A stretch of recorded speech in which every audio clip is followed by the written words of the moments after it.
Bom dia! Meu nome é Pastor Fábio, conhecido como Mohamed Osama Bin Laden, soltador de bomba.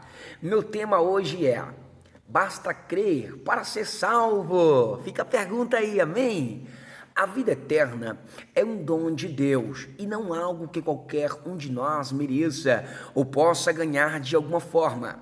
Mas será que Deus estabeleceu condições para recebermos esse dom? É sumamente importante para o seu relacionamento com Deus e para o seu futuro entender isso. Você provavelmente já viu os panfletos religiosos citando Romanos 10:9. Se com a tua boca confessares ao Senhor Jesus e em teu coração creres que Deus o ressuscitou dos mortos, serás salvo.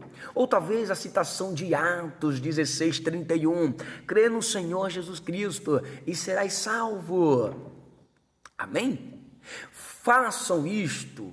Os folhetos nos asseguram e temos a promessa da vida eterna, mas isso é tudo que temos que fazer. Deus exige somente crermos para nos dar a salvação? Algumas pessoas creem que essas duas passagens são a palavra final sobre o assunto, mas isso seria verdade? Será realmente que isso seria verdade? Se você tem estudado bastante a Bíblia, provavelmente já sabe que temos de verificar diversos versículos espalhados por toda a Bíblia para ter um quadro completo dessa situação. Temos de olhar o que diz toda a Bíblia sobre o assunto para chegarmos a uma compreensão adequada. E poucas coisas poderiam ser mais importantes do que entender o que devemos fazer ou não fazer para recebermos o dom da vida eterna de Deus. Certamente é necessário crermos, mas basta somente crer e nada mais.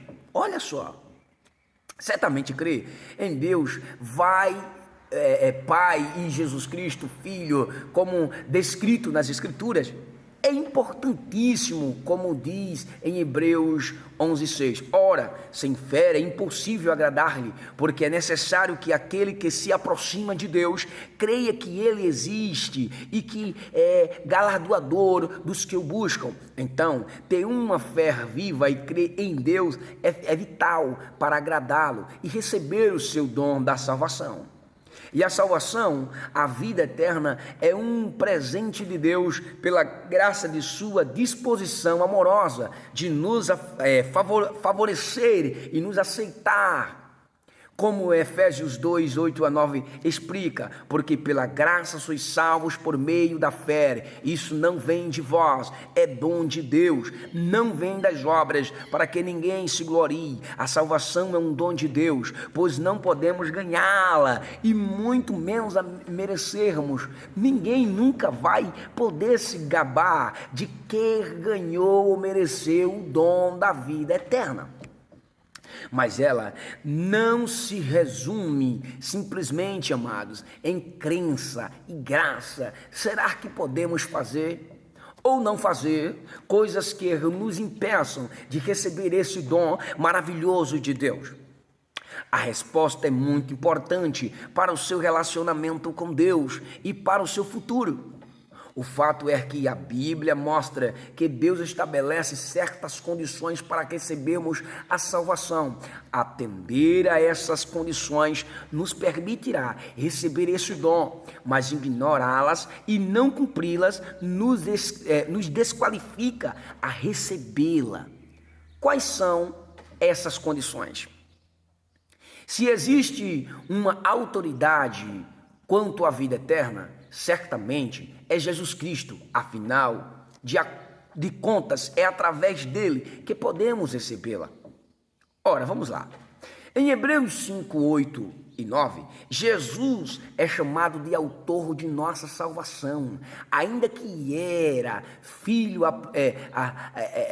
aprendeu a obediência por aquilo que padeceu, e sendo ele consumado, veio a ser a causa de eterna salvação para todos os que lhe obedecem. Bom, pode haver condições para se receber um presente? Sim ou não? Já que a salvação é um presente de Deus, o que esta passagem quer dizer quando fala da eterna salvação para todos que lhe obedecem? Se nós temos de fazer alguma coisa para receber o dom da salvação de Deus, como isso pode ser presente? Como isso pode ser um presente? Para usar uma analogia, se alguém quiser lhe mandar uma nota de R$ 100, com a condição de você lhe enviar um envelope endereçado e selado, então essa pessoa estaria lhe dando um presente?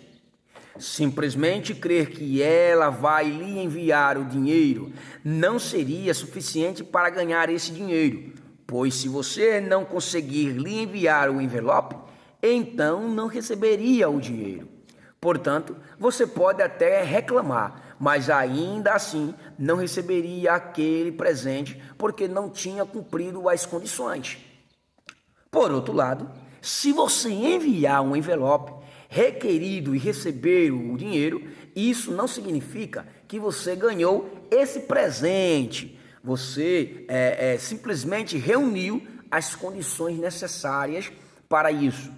Mas sem a oferta desse presente imerecido, mesmo enviado centenas de envelopes, você não receberia nada, pois não teria direito a nada.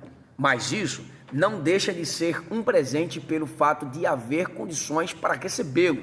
Infelizmente, milhões de pessoas não conseguem entender isso e, portanto, não percebem que correm o risco de perder o inestimável dom da salvação de Deus. O que devemos fazer? Visto que Jesus é o autor da nossa salvação, vamos examinar algumas de suas declarações que nos dizem o que devemos fazer para receber esse dom da salvação, a vida eterna com Ele. Em Mateus 7:21, Jesus disse: nem todo o que me diz Senhor, Senhor, entrará no reino dos céus, mas aquele que faz a vontade de meu Pai que está nos céus. Jesus deixou claro que não basta apenas reconhecê-lo como Senhor e Mestre, dizendo Senhor, Senhor. Para ler o reino de Deus, temos que fazer algo mais e mais. Devemos fazer a vontade do Pai, como ele afirmou abertamente. Concorda? Bom, Jesus quer que entendamos que é preciso mais do que simplesmente crer para se receber a vida eterna.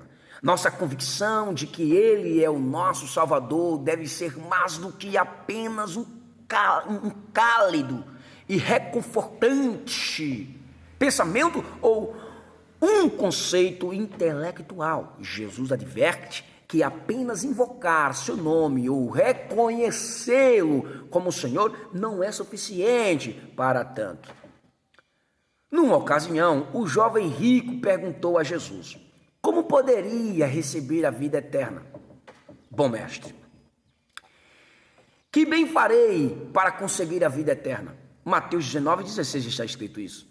A resposta de Cristo no versículo 17 pode chocar alguns que pensam é desnecessário obedecer à lei de Deus, ou seja, que ele já fez isso por nós e não temos que fazer nada. Jesus respondeu: se queres, porém, entrar na vida, guarda os mandamentos. Ora, vejamos. Jesus não respondeu dizendo que bastava acreditar em Deus ou nele. Ele disse ao jovem que ele devia obedecer aos mandamentos de Deus para receber o dom da vida eterna. E isso está muito claro. Como salienta o apóstolo Tiago, a crença torna-se inútil a menos que seja demonstrada por ação e obediência. Tu crês que há um só Deus? Fazes bem. Também os demônios o creem e estremecem. Tiago 2,19. Se pensarmos que o simples fato de crer é tudo o que precisamos para a salvação, sem dúvida, estamos redondamente enganados. Como disse Tiago, os espíritos demoníacos creem plenamente na existência de um Deus verdadeiro. Eles ainda sabem que Jesus é o Filho de Deus, que ressuscitou dentre os mortos. Para essa crença dos demônios, não lhes garante a salvação. Tiago, meio-irmão de Jesus Cristo, passa a explicar que a fé, crença e confiança em Deus e a obediência andam de mãos dadas. De mãos dadas. Mas, ó homem, irmão, creres tu saber que a fé sem as obras é morta? Porventura Abraão, o nosso pai, não foi justificado pelas obras quanto ofereceu sobre o altar o seu filho Isaque? Bem vês que a fé cooperou com as suas obras e que pelas obras a fé foi aperfeiçoada. Versículos 20 e 22. Assim Tiago explica que as obras de obediência, como resultado de nossa fé, mantêm nosso relacionamento com Deus e nos leva a crer e obedecer ainda mais. E é isso que Deus quer de nós. Sem obras que evidenciam nossa fé, essa fé morta, inútil e sem valor.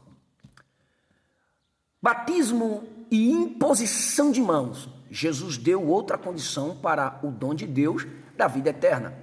Em Marcos 16:16, quem crê e for batizado será salvo, mas quem não crê será condenado. A água do batismo, imersão total, é um ato simbólico que representa a morte e a purificação de nosso velho eu pecaminoso e início de uma nova vida de serviço a Deus e nosso esforço para evitar o pecado. Romanos 6, de 1 a 23. Através desse ato, que simbolicamente condena a morte e sepulta a nossa antiga e pecaminosa maneira de viver, com os nossos pecados, nós ressuscitamos da sepultura para uma nova vida como uma nova pessoa.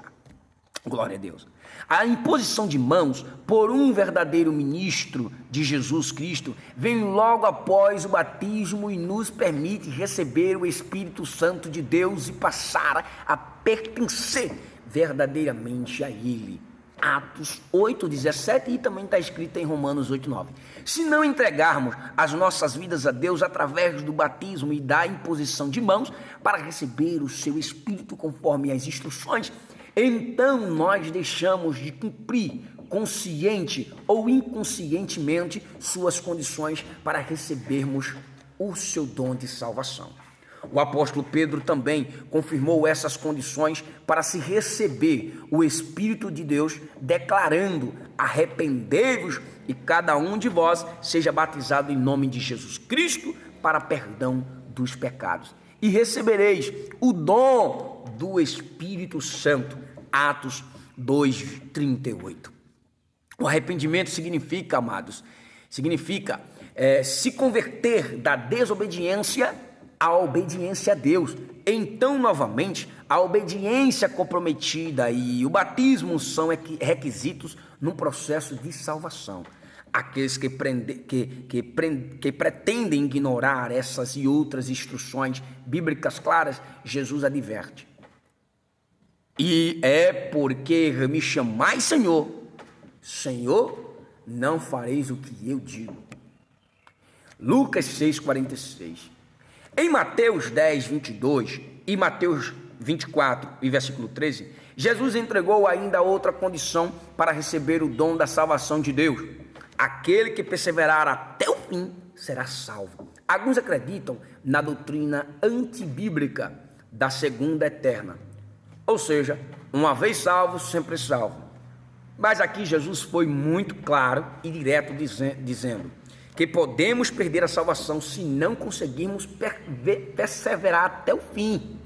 Depois do compromisso de obediência e entrega a Deus, nós temos de manter o rumo até o fim e não olhar para trás.